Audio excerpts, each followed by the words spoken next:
Sa bawat sulok ng San Pedro Laguna, may mga kwentong nakabaon sa limot.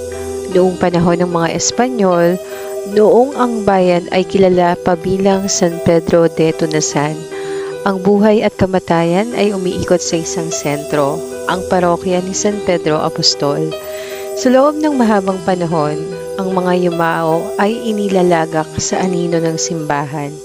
Naniniwala ang ating mga ninuno na ang pagiging malapit sa dambana ay pagiging malapit sa langit.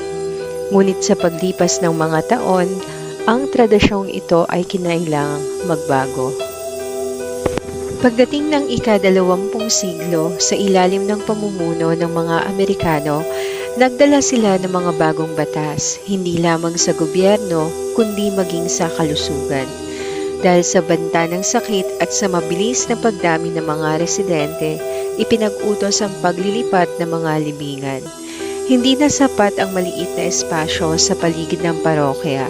Ang dating banal na bakuran ay kinailangang iwanan upang bigyang daan ang isang mas malawak at hiwalay na himlayan.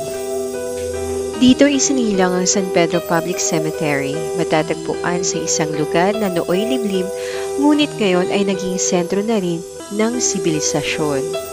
Ang sementeryong ito ay hindi lamang naging imbakan ng mga alaala ng mga ordinaryong pamilya.